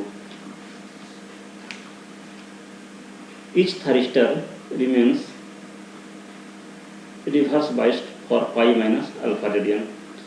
तो थारिस्टर जो है, प्रत्येक thyristor pi minus alpha radian के लिए रिवर्स वाइस में है। अभी हम वेव फॉर्म में देखे थे कि जो थारिस्टर T1 है वो पाई प्लस अल्फ़ा से लेकर 2 पाई तक रिवर्स वाइस में था। तो कितना डिस्टेंस के लिए रिवर्स वाइस हुआ, 2 पाई में से घटाएंगे इसको तो पाई माइनस अल्फ़ा रेडियन के लिए ये रिवर्स वाइस में था T1। और प्रत्येक थारिस्टर, दोनों थारिस्टर जो है वो पाई माइनस अल्फ़ा पीरियड के लिए ही रिवर्स वाइस में है। यानी सर्किट टर्न ऑफ टाइम अगर हम निकालना चाहें, सर्किट टर्न ऑफ टाइम, तो रेडियन में कहें तो पाई माइनस अल्फा, और सेकंड में कहें तो पाई minus alpha by omega. Pi minus alpha by omega second के लिए थायरिस्टर जो है हमारा टर्न ऑफ है। और each thyristor conducts for pi radian. हमने देखा था पाई अल्फा से लेकर पाई प्लस अल्फा तक थायरिस्टर कंडक्ट कर रहा है, यानी कि कंडक्शन टाइम जो है प्रत्येक थायरिस्टर का वो पाई रेडियन हुआ। यहाँ से यहाँ जो पीरियड होगा वो पाई हुआ, यानी कि प्रत्येक थायरिस्टर पाई रेडियन के लिए कंडक्ट कर रहा है। सेकंड में बोले तो अगर सेकंड में कहें तो पाई बटा ओमेगा सेकंड के लिए। ये बहुत ही इंपॉर्टेंट है ऑब्जेक्टिव पॉइंट ऑफ व्यू से। और पीक इन्वर्स वोल्टेज जो है मिड पॉइंट कन्वर्टर के केस में 2 Vm, मिड पॉइंट कन्वर्टर के केस में 2 Vm पीक इन्वर्स वोल्टेज। जब आप आउटपुट वोल्टेज थायरिस्टर के क्रॉस वोल्टेज का वेव फॉर्म ड्रॉ करेंगे तो आपको पता चलेगा कि जो मैक्सिमम जो रिवर्स वोल्टेज लग रहा है वो 2 टाइम्स ऑफ द Vm दुगना लग रहा है। ये जो करंट का वेव फॉर्म है, ये करंट का वेव फॉर्म कैसा आएगा ये डिपेंड करता है। करंट का इक्वेशन ड्राइव करना पड़ता है इसके लिए, और करंट का इक्वेशन जब ड्राइव करेंगे तो फिर उसमें ओमेगा टी की जगह पर जब आप अल्फा रखेंगे तो 0 आएगा, और जब पाई प्लस अल्फा रखेंगे तो यहाँ पे 0 आएगा। तो ये आपको वहाँ से पता चलता है कि ये शेप आपका इस टाइप का आएगा। वो एक्सप्रेशन थोड़ा सा कॉम्प्लेक्स है, इसलिए उसको आपके लिए ज़रूरत नहीं है। वो आपका mid point full wave converter जो है वो समाप्त हो गया। उसमें हमने आर लोड देखा, RL लोड में डिसकंटिन्यूअस कंडक्शन और कंटिन्यूअस कंडक्शन दोनों देखे। अब हम देखते हैं full wave bridge converter. Bridge converter में आपका 4 थायरिस्टर होता है, और थायरिस्टर का जो नामकरण किया गया है T1, T2, T3, T4, ये इस प्रकार से किया गया है कि T1, T2 एक बार में एक साथ ऑपरेट करेगा, और T3, T4 एक साथ ऑपरेट करेगा। और ये चारों थायरिस्टर जो है वो ब्रिज के रूप में कनेक्टेड है, इसलिए इसको ब्रिज कन्वर्टर कहते हैं। और पहले हम इसमें आर लोड के बारे में डिस्कस करेंगे, यानी लोड जो है हमारा रेसिस्टिव लोड है। I0 आउटपुट करंट है, और T1 थायरिस्टर करंट है T1 के थ्रू, और Vs जो है वो हमारा सप्लाई वोल्टेज है। तो जब हमारा जो सप्लाई वोल्टेज है वो साइनसॉइडल वेव फॉर्म होता है। साइनसॉइडल वेव फॉर्म होने का मतलब कि इस टाइप का वेव फॉर्म होता है 0 पाई 2 पाई। तो 0 से पाई तक पॉजिटिव हाफ साइकिल में पोलरिटी जो है ऊपर में पॉजिटिव होगी, नीचे में नेगेटिव होगी। करंट का फ्लो इस टाइप से होता है, और ये इस केस में जब ये पॉजिटिव होगा तो हमारा T1 और T2 ये दोनों फॉरवर्ड बाइस हो जाएगा। फर्स्ट हाफ साइकिल में ये दोनों थायरिस्टर फॉरवर्ड बाइस हो जाएगा, और करंट हमारा फ्लो होगा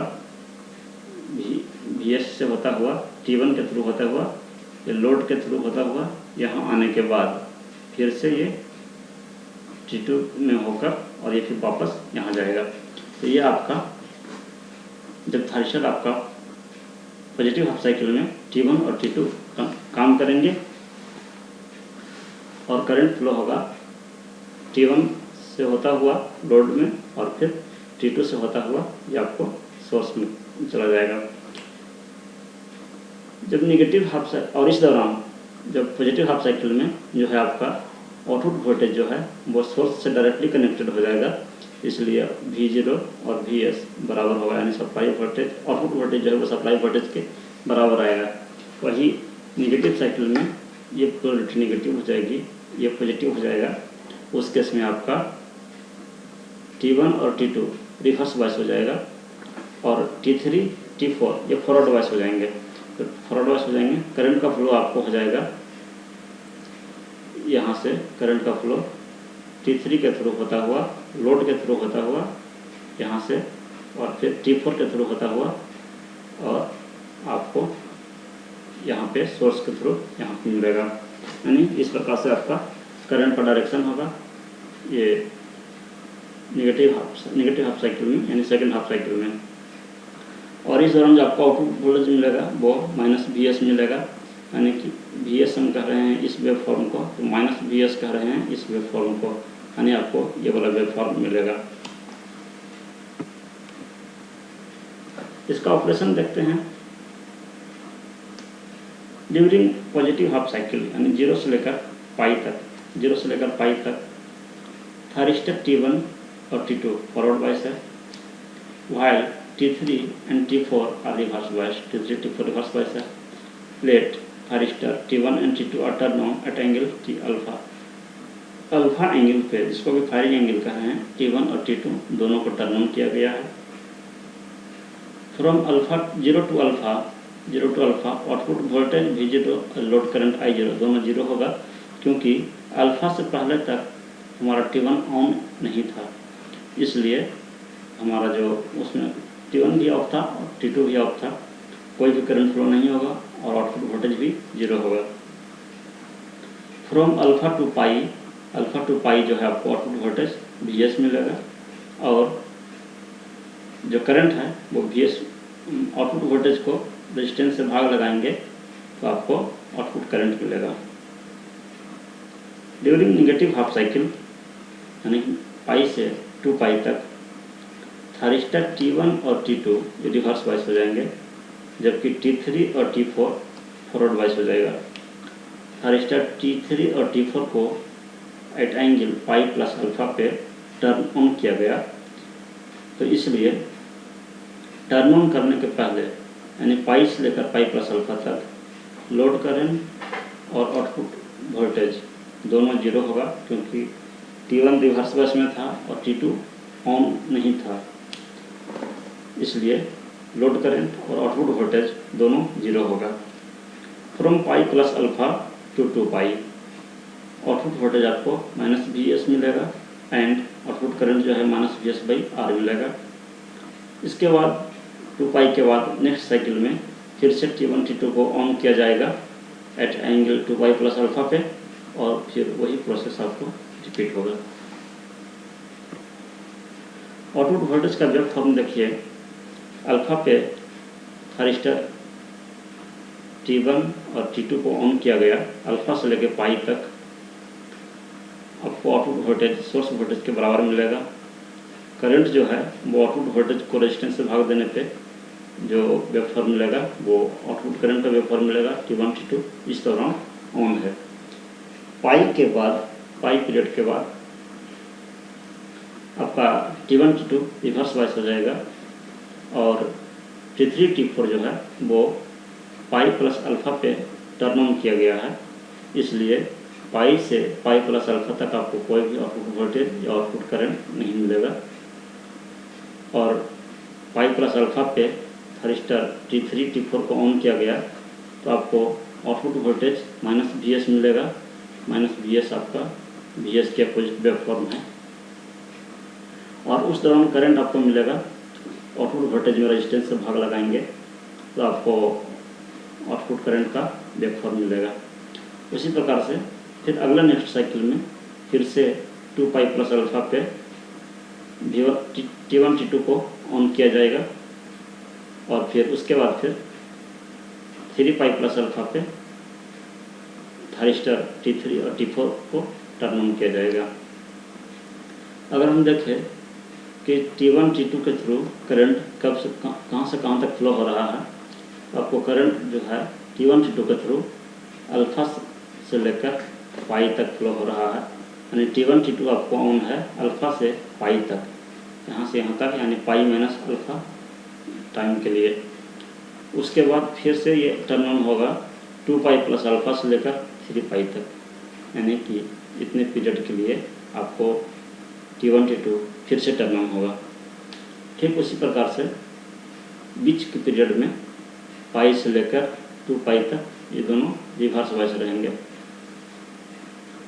और 3 पाई से लेकर 4 पाई तक रिवर्स बायस रहेंगे। ठीक उसी प्रकार से थायरिस्टर T3 T4 जो है वो ऑपरेट करेगा पाई प्लस अल्फा से लेकर 2 पाई तक, यानी कि ये डिस्टेंस हो गया आपको पाई माइनस अल्फा पीरियड के लिए, और ये भी आपको डिस्टेंस हो गया पाई माइनस अल्फा पीरियड के लिए ये कंडक्ट कर रहा है। और फिर ये 2 पाई के बाद 2 पाई से लेकर 3 पाई तक ये रिवर्स बायस हो जाएगा, फिर से ये 3 पाई प्लस अल्फा से 4 पाई तक कंडक्ट करेगा, ये रिवर्स बायस हो जाएगा।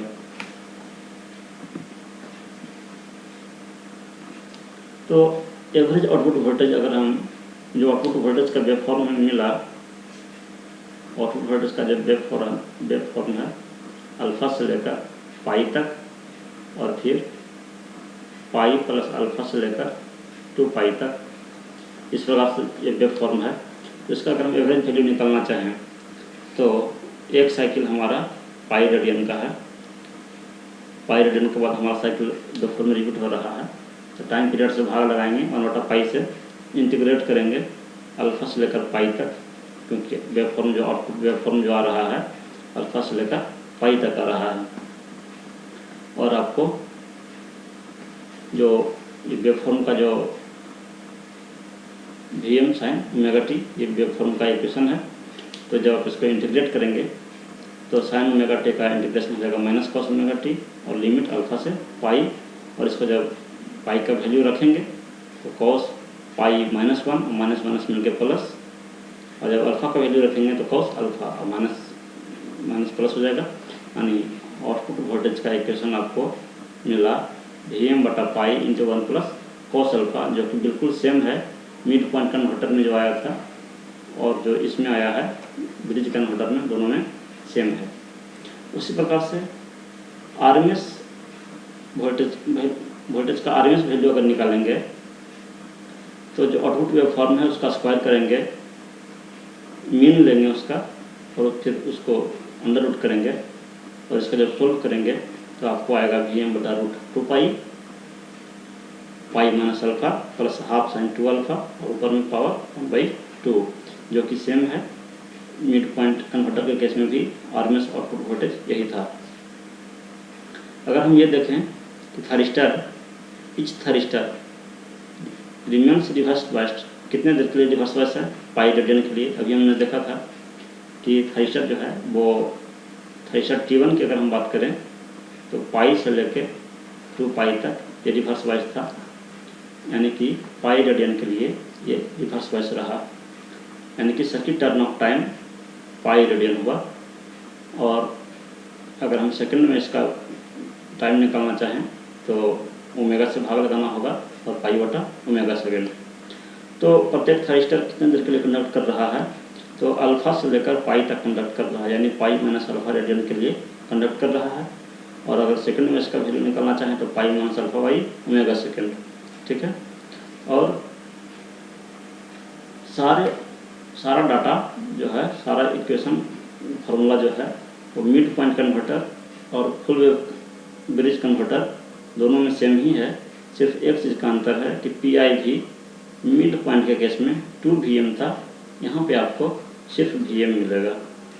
ये आपको जब थरिस्टर के पास वोल्टेज का वेव फॉर्म ड्रॉ करेंगे तो आपको पता चलेगा कि मैक्सिमम रिवर्स वोल्टेज जो है थरिस्टर के अक्रॉस वो Vm है। अब हम RL लोड के लिए डिस्कस करते हैं। अभी हम R लोड यानी रजिस्टिव लोड के लिए डिस्कस कर रहे थे, अब RL लोड के लिए डिस्कस करेंगे। RL लोड में भी यहाँ भी आपको 2 केस मिलेंगे, एक डिसकंटिन्यूअस कंडक्शन और दूसरा कंटिन्यूअस कंडक्शन। तो पहले हम डिसकंटिन्यूअस कंडक्शन देखते हैं। बिल्कुल सेम है जैसा कि आप मिड पॉइंट कन्वर्टर के केस में भी हम डिस्कस किए थे। ड्यूरिंग फर्स्ट हाफ साइकिल यानी 0 से पाई तक थरिस्टर T1 और T2 टर्न ऑन रहेंगे, टर्न ऑन करेंगे उसको फायरिंग एंगल अल्फा पे, और यानी अल्फा से पाई तक आपको करंट जो है फ्लो होगा T1 T2 के थ्रू और लोड के थ्रू करंट फ्लो होगा। और इस दौरान इंडक्टर अपना एनर्जी स्टोर करेगा और अल्फा से लेकर पाई तक आपको आउटपुट वोल्टेज जो है वो सोर्स वोल्टेज के बराबर मिलेगा। अगर हम देखें ये हमारा साइनसॉइडल सप्लाई वोल्टेज है, तो ये 0 है, यहाँ पे अल्फा है, यहाँ पे पाई है, ये पाई प्लस अल्फा है, ये 2 पाई है, ये 2 पाई प्लस अल्फा है। तो in second half cycle inductor releases its energy, alpha से लेकर पाई तक जो इंडक्टर ने एनर्जी स्टोर किया वो अब रिलीज करता है, यहाँ से पाई से लेकर और ये बीटा तक रिलीज करेगा, क्योंकि डिसकंटिन्यूअस कंडक्शन है इसलिए यहाँ तक नहीं जाएगा, पहले ही समाप्त होगा। And load current continue to flow until entire energy is dissipated, जब तक पूरा एनर्जी समाप्त नहीं हो जाएगा और चूँकि डिसकंटिन्यूअस कंडक्शन की बात कर रहे हैं इसलिए पाई प्लस अल्फा से पहले ही ये समाप्त होगा, यानी बीटा का वैल्यू पाई प्लस अल्फा से कम होगा डिसकंटिन्यूअस कंडक्शन के केस में। बीटा को एक्सटेंशन एंगल बोलते हैं और from pi to beta output voltage आपको सोर्स वोल्टेज के बराबर ही मिलेगा क्योंकि T1 आपका ओम है। From beta to pi plus alpha output voltage and output current दोनों जीरो रहेगा क्योंकि जो इंडक्टर का जो एनर्जी था वो बीटा एंगल पे जाके सारा समाप्त हो गया, इसलिए बीटा से लेके पाई प्लस अल्फा तक दोनों थ्रिस्टर आउट है, इसलिए कोई भी करंट फ्लो नहीं होगा। तो V0 भी जीरो होगा और आउटपुट करंट भी जीरो होगा। थ्रिस्टर T3 T4 को ऑन किया जाएगा पाई प्लस अल्फा पे, यहाँ पे ऑन करेंगे और पाई प्लस अल्फा से 2 पाई तक आउटपुट वोल्टेज आपको -Vs मिलेगा, पाई प्लस अल्फा से लेकर 2 पाई तक। उसके बाद पाई प्लस अल्फा से 2 पाई तक तो इंडक्टर अपना एनर्जी स्टोर करेगा और जब सप्लाई के थ्रू जब करंट फ्लो नहीं होगा तो इंडक्टर अपना करंट T2 के थ्रू फ्लो कराएगा पाई प्लस बीटा तक फ्लो कराएगा, जैसा कि हम मिड पॉइंट कन्वर्टर के केस में देखे थे। Hence load current continue after 2 पाई टिल पाई प्लस बीटा तक आपका जो है वो कंटिन्यू करेगा इन नेक्स्ट साइकिल में। From pi plus beta two 2 pi plus alpha load current and output voltage is zero. अब चूँकि इंडक्टर ने जो भी एनर्जी स्टोर किया था वो पाई प्लस बीटा तक यानी यहाँ तक आपका वो करंट इंड हो जाएगा क्योंकि इंडक्टर के पास उतनी एनर्जी नहीं होगी कि ये पूरा कंटिन्यू कर सके और ये डिपेंड करता है इंडक्टेंस के वैल्यू पे। तो इसलिए पाई प्लस बीटा से लेकर 2 पाई प्लस अल्फा तक कोई भी करंट या वोल्टेज नहीं फ्लो होगा। फिर नेक्स्ट साइकिल में 2 पाई प्लस अल्फा पे T1 T2 को फिर से ऑन किया जाएगा और यही प्रोसेस फिर आपका रिपीट होगा। आउटपुट वोल्टेज का वेव फॉर्म अगर हम देखें तो अल्फा से लेकर पाई तक, अल्फा से लेकर और बीटा तक आपको आउटपुट वोल्टेज जो है वो सोर्स वोल्टेज के बराबर ही मिलेगा, लेकिन अल्फा से लेकर पाई तक जो इंडक्टर है वो अपना एनर्जी स्टोर करता है, करंट का वैल्यू बढ़ता जाता है। उसके बाद पाई के बाद से इंडक्टर अपना एनर्जी रिलीज करता है और बीटा पर जाकर इसका एनर्जी कम्प्लीटली रिलीज हो जाता है और बीटा से लेकर पाई प्लस अल्फा तक करंट का वैल्यू जीरो होता है और आउटपुट वोल्टेज भी जीरो होता है। पाई प्लस अल्फा पे फिर से T3 T4 को ऑन किया जाता है और जब तक सप्लाई के थ्रू करंट फ्लो हो रहा है करंट का वैल्यू बढ़ता जाएगा, इंडक्टर जो है वो एनर्जी स्टोर करेगा और जब सप्लाई के थ्रू करंट फ्लो नहीं होगा तो इंडक्टर अपना एनर्जी के थ्रू करंट रिलीज करेगा और ये एनर्जी रिलीज करेगा कब तक, पाई प्लस बीटा तक। क्योंकि हम डिसकंटिन्यूअस कंडक्शन की बात कर रहे हैं इसलिए ये 2 पाई प्लस अल्फा से पहले ही इसको इंड होना है और 2 पाई प्लस बीटा और 2 पाई प्लस अल्फा इस बीच में कोई भी आउटपुट करंट या आउटपुट वोल्टेज नहीं होगा। फिर से 2 पाई प्लस अल्फा पे T1 T2 को ऑन किया जाएगा और वही प्रोसेस आपका रिपीट होगा। T1 T2 की अगर हम बात करें कि T1 T2 के थ्रू जो करंट फ्लो हो रहा है तो वो अल्फा से लेकर बीटा तक फ्लो हो रहा था, अल्फा से लेकर बीटा तक करंट फ्लो हो रहा है, यानी कितने देर के लिए फ्लो हो रहा है तो बीटा माइनस अल्फा TZ के लिए। और फिर उसके बाद फिर यहाँ बीटा से लेकर 2 पाई तक ये आपका रिवर्स वाइस रहेगा, यहाँ से यहाँ आपका थ्रिस्टर T1 जो है वो रिवर्स वाइस में है और फिर से ये ऑन होगा 2 पाई प्लस अल्फा पे फिर से ऑन होगा और 2 पाई प्लस बीटा तक ये करंट फ्लो कराएगा और उसके बाद फिर रिवर्स वाइस में चला जाएगा। ठीक उसी प्रकार से T3 T4 के थ्रू जो करंट फ्लो होगा वो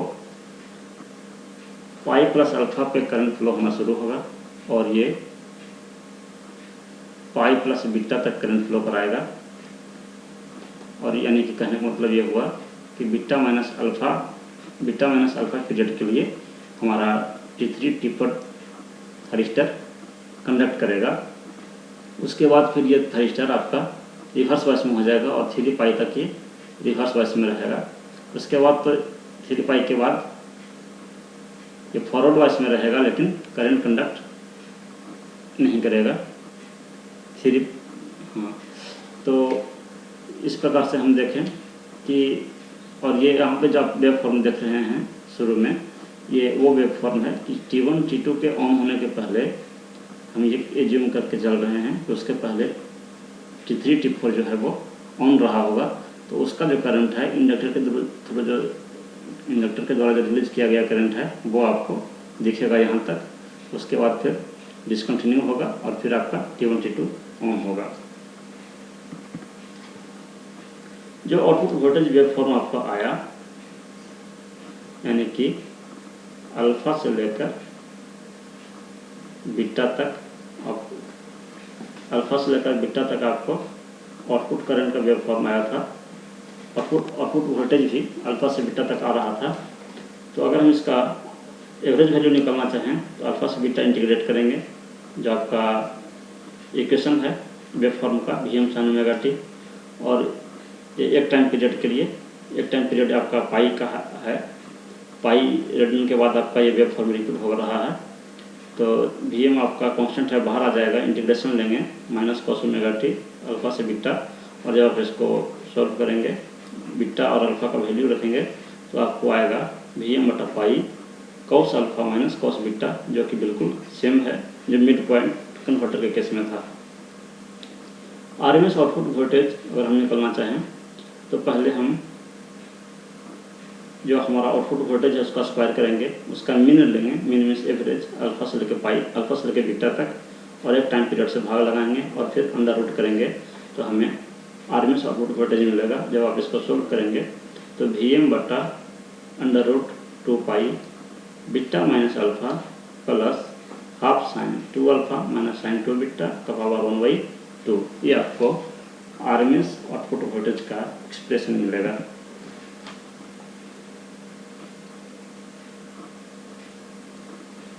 Each thyristor is reversed bias for 2 pi minus beta radian. अभी हमने देखा था वेव फॉर्म में कि प्रत्येक थायरिस्टर जो है वो 2 पाई माइनस बीटा रेडियन के लिए रिवर्स बाइस टर्न था, यानी कि सर्किट टर्न ऑफ टाइम कितना होगा 2 पाई माइनस बीटा बटा ओमेगा सेकेंड, इतना सेकेंड, और रेडियन में कहें तो 2 pi minus beta radian.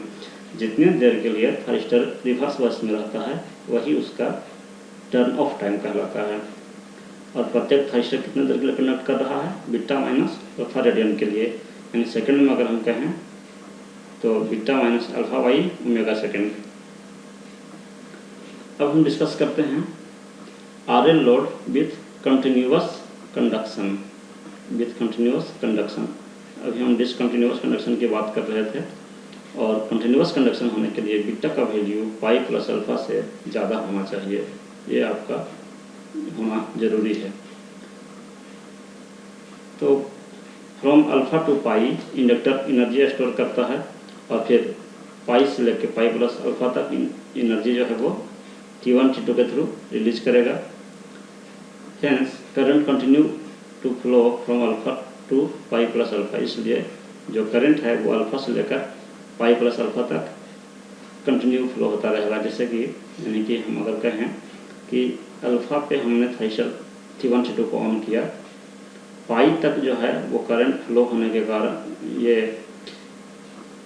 Supply के कारण करंट फ्लो हो रहा है, और जब सप्लाई के कारण करंट फ्लो नहीं होता है, थायरिस्टर रिवर्स बाइस हो जाता है, तो इंडक्टर उसी थायरिस्टर को फॉरवर्ड बाइस करके और अपना एनर्जी करंट फ्लो करा के रिलीज करता है।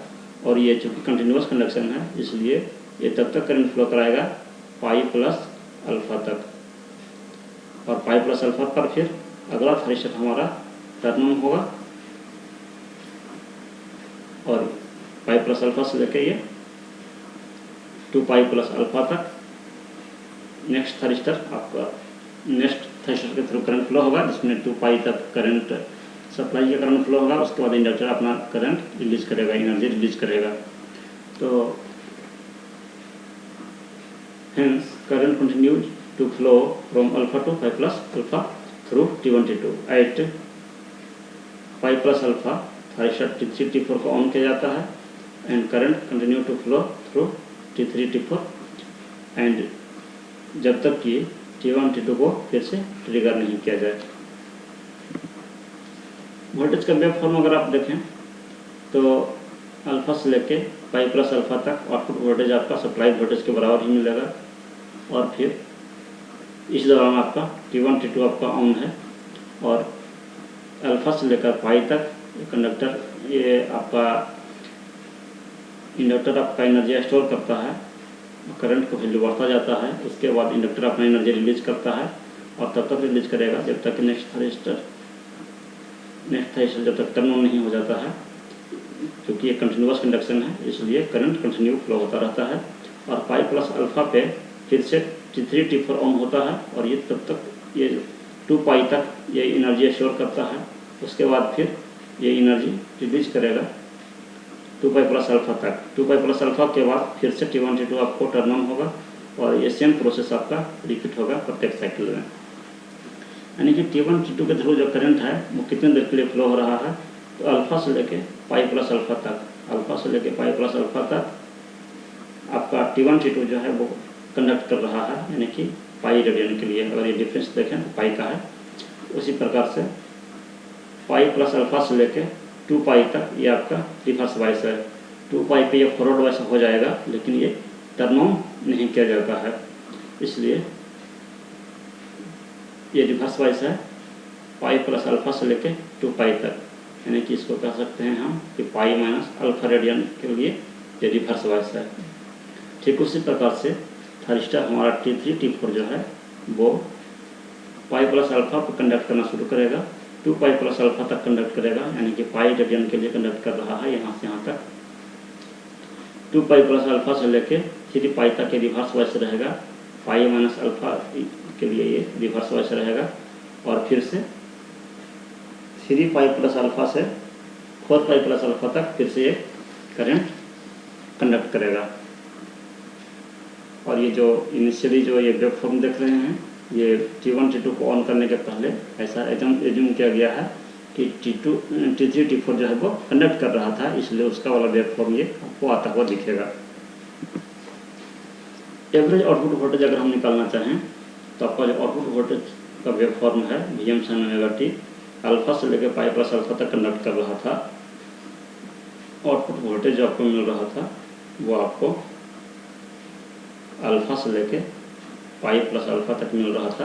तो एक टाइम पीरियड आपका पाई का है और जब इसको सोल्व करेंगे Vm कांस्टेंट है बाहर आ जाएगा, साइन ओमेगा टी का integration minus cos omega T alpha से लेके पाई प्लस अल्फा। और जब ओमेगा टी की जगह पर पाई प्लस अल्फा रखेंगे तो कॉस पाई प्लस अल्फा भी माइनस कॉस अल्फा और ये वाला कॉस अल्फा मिलकर हो जाएगा टोटल आपको 2Vm कॉस अल्फा। बहुत इंपॉर्टेंट फार्मूला है एवरेज आउटपुट वोल्टेज का 2Vm बटा पाई कॉस अल्फा, जो कि मिड पॉइंट कन्वर्टर के केस में भी था। उसी प्रकार से RMS आउटपुट वोल्टेज अगर आप निकालेंगे, जो आउटपुट वोल्टेज है उसका स्क्वायर करेंगे पहले, फिर उसका मीन लेंगे, फिर रूट लेंगे और इसको जब आप सोल्व करेंगे तो आपको Vm/√2 आएगा। RMS आउटपुट वोल्टेज आपको Vm/√2 जो कि मिड पॉइंट कन्वर्टर के केस में भी सेम था। इस थाइस्टर रिमेंस रिवर्स वाइस, कितने देर के लिए रिवर्स वाइस है प्रत्येक थाइस्टर, पाई माइनस अल्फा रेडियन के लिए, अभी हमने देखा था। और अगर हम इसको सेकंड में बताना चाहें तो पाई माइनस अल्फा बटा ओमेगा, ओमेगा से भाग लगाएंगे क्योंकि ये रेडियन में है और ये ओमेगा टी का वैल्यू है, इसलिए सिर्फ टी निकालना चाहें तो ओमेगा से भाग लगाना पड़ेगा। पाई minus alpha by omega second के लिए आपको ये आपका सर्किट टर्न ऑफ टाइम आपको हुआ मतलब थाइस्टर का। और प्रत्येक थाइस्टर कितने देर के लिए कंडक्ट कर रहा है, पाई रेडियन के लिए कंडक्ट कर रहा है। सेकंड में बताना चाहें तो पाई बटा ओमेगा सेकंड के लिए। पीक इनवर्स वोल्टेज 2Vm नहीं होगा, ये Vm होगा। ब्रिज कन्वर्टर के केस में पीक इनवर्स वोल्टेज है, मैक्सिमम जो रिवर्स वोल्टेज जो अप्लाई होगा थाइस्टर के अक्रॉस वह Vm होगा।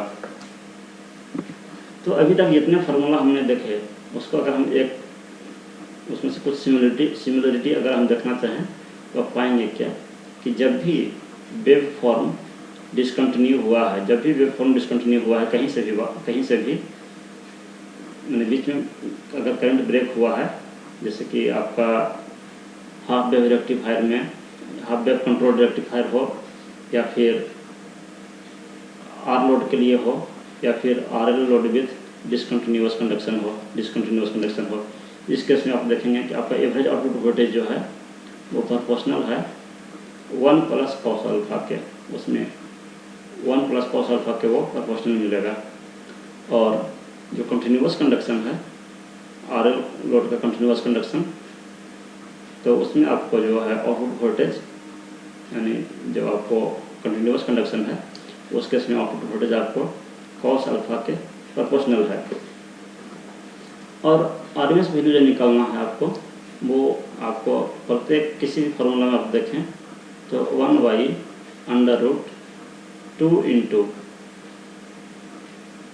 Time period, 2 into time period, एक टाइम पीरियड जो भी वेव फॉर्म हो, जैसे हाफ वेव रेक्टिफायर है तो उसमें एक टाइम पीरियड 2 पाई का है, और जो फुल वेव रेक्टिफायर है उसमें एक टाइम पीरियड पाई का है। तो जितना टाइम पीरियड है उस टाइम पीरियड, और फिर into upper limit minus lower limit. जैसे कि किसी में आपका है कि पाई पर ही वेव फॉर्म समाप्त हो रहा है तो अपर लिमिट पाई हो गया, और लोअर लिमिट अल्फा से शुरू हुआ है तो अल्फा हो गया। किसी में बीटा तक अगर समाप्त हुआ है तो अपर लिमिट बीटा हो गया, पाई माइनस अल्फा या फिर beta minus alpha. Upper limit कहने का मतलब वो हुआ कि अपर limit minus lower limit plus half लगाना है साइन टू लोअर लिमिट, यानी कि अगर लोअर लिमिट अल्फा जहाँ पे टर्न ऑन किए हैं minus sign to upper limit, beta हो या पाई हो जो भी हो, या फिर पाई प्लस अल्फा भी हो सकता है। कंटिन्यूअस कंडक्शन के केस में अपर लिमिट आपका पाई प्लस अल्फा तक रहता है, डिसकंटिन्यूअस कंडक्शन के केस में बीटा तक रहता है, और आर लोड के केस में पाई तक रहता है अपर लिमिट।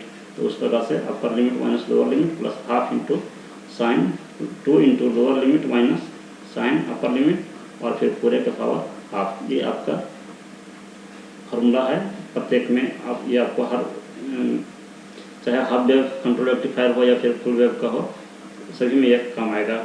ये आपका ये स्टैंडर्ड फॉर्म हो गया। इसमें आप टाइम पीरियड याद रखें कि किसका कितना टाइम पीरियड है और कहाँ से कहाँ तक वो कंडक्ट कर रहा है।